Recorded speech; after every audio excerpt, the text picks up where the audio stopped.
Olá, minhas traças! Fico muito satisfeita de estar aqui com vocês mais essa segunda-feira no canal Leia Preta Leia, onde a gente sempre fala de literatura significativa e empoderadora, porque aqui a gente acredita que a educação, a literatura e a cultura são as melhores ferramentas para reduzir as desigualdades e empoderar as pessoas. Hoje eu volto com mais um Resenha da Preta, dessa vez sobre um livro que eu li recentemente quando eu estava na Inglaterra, que é uma ficção com inspiração em uma cultura japonesa verdadeira, existente, que é o livro Memórias de uma Geisha, escrita pelo autor americano Arthur Golden e publicado pela primeira vez em 1997. Então hoje, especialmente, o livro não vai ser um Para Ler Mulheres 2020, mas vai ser um livro que fala sobre mulheres, então continua valendo, tá? Então aproveita, já se inscreve nesse canal e deixa o seu like e vamos ao vídeo.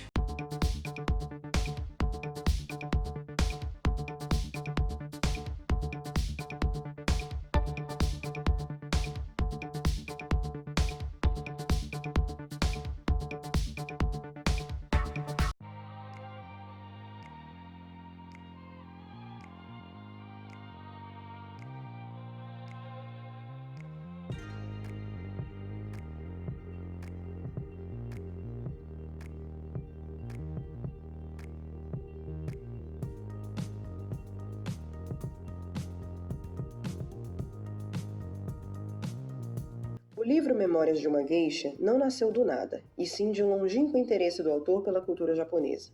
Arthur cursou História da Arte em Harvard, formando-se em 1978 com a especialidade em arte japonesa. Já em 1980, fez mestrado em História Japonesa na Universidade de Columbia, onde também aprendeu mandarim. Passou um verão fazendo curso na Universidade de Pequim, na China, e depois foi trabalhar numa revista em Tóquio. Já em 1988, fez outro mestrado, dessa vez em inglês, na Universidade de Boston. Nos anos 80, viveu e trabalhou no Japão e atualmente ensina escrita criativa e literatura em Boston. Ou seja, Memórias de uma Geisha foi fruto de uma paixão antiga e de bastante estudo sobre a cultura e a arte japonesas, já que, ao contrário do que muitos pensam, a geisha é sim uma forma de arte. Eu li esse livro na Inglaterra, numa edição inglesa, mas aqui no Brasil ele é publicado pela editora Arqueiro, com a edição de 2015 e tradução de Lia Luft.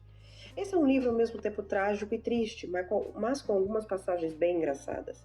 Acaba sendo um livro difícil de ler em algumas partes, mas com uma narrativa que flui tanto que você devora o livro em poucos dias. O livro tem aquela limitação de vermos personagens femininas sendo descritas por um homem. Em vários livros, vimos como isso pode ser um problema e como as personagens femininas são muitas vezes descritas com base em preconceitos e muito machismo. Arthur, inclusive, tomou a decisão corajosa de fazer com que sua personagem principal fosse também a narradora da história. Mas o que poderia ter sido um desastre acabou se desenrolando bem. Isso, obviamente, porque Arthur fez pesquisas e entrevistou várias geishas para construir sua narrativa. Inclusive, o fato de as geishas viverem num ambiente de desconfiança, falsidade, competição e nenhuma sororidade reflete a cultura daquele lugar e daquele tempo. Por isso, não acho que o autor tenha se excedido ao construir suas personagens femininas, que são, aliás, o foco do livro. As personagens masculinas são sim bastante secundárias e às vezes descritas com um rigor baseado no machismo da época e nenhuma atenuação de caráter.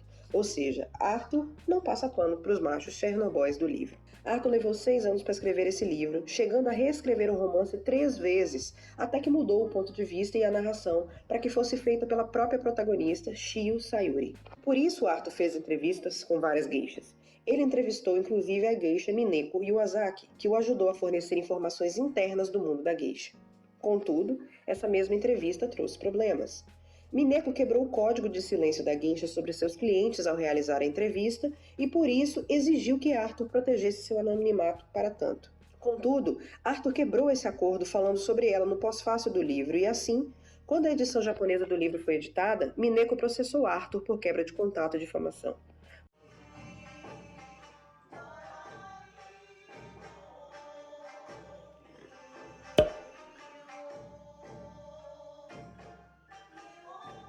Mas afinal, o que vem a ser uma geisha? Ao contrário do que muito da cultura pop ocidental divulga, uma geisha não é uma acompanhante, mas sim uma artista. Aliás, o próprio livro nos diz que a palavra geisha significa artista, e é basicamente uma mulher japonesa que foi treinada desde a infância nas artes da dança, do canto, dos instrumentos e da conversação para entreter clientes poderosos, principalmente homens, nas casas de chá, banquetes e festas. É justamente o fato de que a geisha geralmente entretia e conversava com homens poderosos que pôde criar esse mito de um tipo de prostituição. Esse livro conta a história de Shio Sakamoto, futura geisha Sayuri, que escreve suas memórias já idosa vivendo nos Estados Unidos, de sua longa vida trabalhando como geisha em Gion, no Japão. Sua história começa no início dos anos 30, ainda como Shio, uma menina de 9 anos, incomumente bonita, que vive num vilarejo de pescadores próximo ao mar e mora com seu pai, sua irmã, Satsu, de 15 anos, e sua jovem mãe numa cabana no penhasco. Shio é conhecida por ter herdado a beleza e os olhos azuis acinzentados incomuns de sua mãe. E assim como sua mãe, tem muita água em sua personalidade. O que quer dizer, na tradição japonesa, que tem uma natureza mais maleável, adaptável e que, assim como a água encontra fendas para se infiltrar e não pode ser parada, o destino de Shio também não poderia ser detido. Contudo, o destino de todos muda quando a mãe de Shio fica muito doente, mesmo sendo jovem, e parece desenvolver algo como câncer nos ossos. Naquele mesmo momento, Shio conhece por acaso o dono da empresa pesqueira da região, o Sr. Tanaka Ishiro, que se interessa muito pela beleza da menina e que será o responsável pela maior mudança e maior desgraça de sua vida. Aliás, Shio fica encantada com aquele homem relativamente rico que tem uma vida muito mais confortável que a dela. Após a morte da mãe das meninas, seu pai fica sem saber o que fazer com elas e com a casa. Ademais, ele também é um homem idoso que não teria mais condições de criá-las. Inclusive, acaba morrendo poucos anos depois. Aí aparece a figura do Sr. Tanaka, que faz uma proposta terrível ao pai das meninas e oferece para vender as meninas a alguma okija da cidade grande, que é uma casa de treinamento e vida de geishas. Então as meninas são levadas da cidade, passam por um exame invasivo para garantir sua saúde e virgindade, e são levadas a Gion para serem vendidas como aprendizes empregadas escravas da okija. Contudo, as meninas são separadas, já que Satsu é considerada muito feia para ser geisha e também muito velha para receber o treinamento. Shio, a bonita, é enviada para a okija chefiada e administrada pela personagem mãe, que vive com a ex-geisha avó e com a gerente do lugar, a tia. Decididamente, a okija não é um palácio encantado. Pelo contrário, as aprendizes, que são meninas novas, têm que fazer todo tipo de tarefa doméstica. Lá, Shio conhece sua futura amiga de infância e futura geisha concorrente, Pumpkin. A geisha da okija, ou seja, a artista que sustenta todo mundo na casa, é a grande Hatsumoto, uma geisha bonita e talentosa, mas que tem um gênio infernal e que maltrata as meninas demais. Desde o momento que Shio entra na casa, Hatsumoto vê naquela menina bonita uma concorrente e passa a maltratar a garota dia sim e o outro também. Alguns meses depois, meses de maus tratos, abusos psicológicos e físicos e fome, Shio resolve ir atrás de sua irmã e descobre que a pobre Satsu foi vendida sim para um prostíbulo. Satsu convence Shio a fugir com ela. Contudo, Shio tenta sair da casa pelo telhado e acaba caindo e quebrando o braço. Como punição, além de apanhar, Shio acaba sendo proibida de receber treinamento. Aos 12 anos, Shio está em profundo desespero e quer fugir da okija para sempre. É quando conhece o Chairman, um homem poderoso e rico, sócio de uma companhia de eletricidade, que dá a ela um pouco de consolo no meio da rua e oferece a ela seu lenço. O encontro com Sherman vai mudar sua vida para sempre e coloca na cabeça de Shio que ela tem que se tornar geisha para entreter homens como ele. Nessa época, ela também conhece Mameha, a maior geisha de Gion, que é odiada e invejada por Hatsumoto. Mameha acredita que a linda Shio tem potencial para se tornar uma grande geisha e então faz um trato com a mãe e se torna madrinha de Shio. Anos depois de treinamento profundo, Shio se torna uma bela e talentosa jovem geisha e por meio de uma cerimônia ela se torna a geisha Sayuri. Sob o amadrinhamento de Mameha, Sayuri se torna famosa e muito disputada e assim mãe vê nela uma potencial grande geisha para casa. E resolve assim tornar Sayuri a filha da okija, que é a geisha principal da casa e herdeira da okija. Com isso, Sayuri acaba desbancando Pumpkin e Hatsumoto. Sayuri então passa a entreter em casas de chá e festas para homens como o Barão, amante de Mameha, o próprio Chairman e Nobu, o outro sócio do Charman, que é um homem esquisito e deformado, mas de coração bom.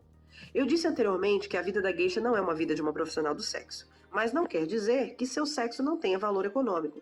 Um exemplo é a negociação e leilão do chamado Nisuase da jovem geisha, que é nada mais nada menos que sua virgindade. O Nisuase de Sayuri se torna uma disputa absurda e chega a ser um dos leilões mais rentáveis da história. Mas quem ganha é um tal de Dr. Crab. A venda da virgindade de Sayuri se passa num dos momentos mais desconfortáveis do livro, e a venda dessa virgindade é feita sem que ninguém explique a Sayuri o que é e como isso vai acontecer. Mesmo assim, após esse estupro, ela fica rica e a Aokija passa a ganhar uma fortuna. Outro exemplo da ligação da cultura da geisha com a prostituição é a figura do dana, ou marido em japonês. O dana da geisha é um patrocinador e amante, um homem poderoso e contudo casado que torna uma geisha sua amante. Esse homem, além de pagar pelo entretenimento da geisha, ele também precisa pagar todas as despesas da geisha, que pode assim sair da Aokija. O dana de Mamer é o barão, que dá a ela uma vida confortável e razoavelmente livre. Mas essa não é uma relação baseada em amor e cumplicidade. A geisha serve a seu dana e o entretém e deve obedecê-lo. A relação da geisha e do dana é econômica e sexual, simples assim. A própria Sayuri ganha um dana no início da Segunda Guerra Mundial, um general do exército que a sustenta a Aokija no meio da guerra, favorecendo a casa com suprimentos alimentares e outras necessidades. Sayuri então nos conta sobre sua ascensão como geisha pelo menos até 1941, quando a guerra se acirra e tudo muda. As casas fecham e as geishas ou fogem, ou têm que trabalhar como prostitutas ou como funcionárias nas inúmeras fábricas da guerra. Sayuri consegue fugir com a ajuda de Nobu. Depois da guerra, seu destino muda e a própria cultura do Japão e da geisha também.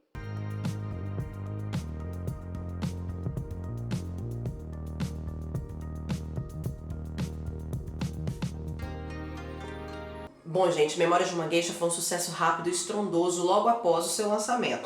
Após setembro de 97, que foi quando ele foi lançado, o livro figurou na lista dos best-sellers do jornal New York Times por 2 anos seguidos. Apenas nos Estados Unidos e no Canadá, o livro vendeu 6,5 milhões de cópias. Depois ele foi traduzido para mais de 40 idiomas em todo o mundo. Inclusive, ele foi adaptado para o cinema em 2005 com o roteiro do Robin Swicord, direção do Roy Marshall e produção da empresa do Steven Spielberg. Essa adaptação foi protagonizada pela autora Zhang Ziyi, que vocês vão lembrar ela de O Tigre e o Dragão, e foi vencedora de 29 prêmios, incluindo 3 Oscars e 1 Globo de Ouro. E aí, gente, o que vocês acharam dessa resenha de hoje? Vocês gostaram desse novo formato? Deu um trabalhão para fazer, passei horas desenhando, horas editando, mas eu tenho certeza que o resultado ficou primoroso e que vocês vão gostar. E se você gostou desse trabalhão todo e quer dar o seu apoio para que eu continue o meu projeto, inscreva-se nesse canal, né? E tecle no sininho de notificação para que você seja avisado de novos vídeos. Para você que acabou de chegar por aqui porque queria conhecer Memórias de uma Geisha, eu tenho um segundo canal que fala muito sobre empoderamento, política, meio ambiente, feminismo, cujos vídeos saem sempre às quartas-feiras, que é o canal Freewin. Vou colocar aqui em cima no card e também na descrição desse vídeo o link. Você também pode encontrar esse tipo de conteúdo e mais conteúdos no meu Instagram, @leiapretaleia. Era isso tudo que eu tinha para falar com vocês hoje e até a próxima.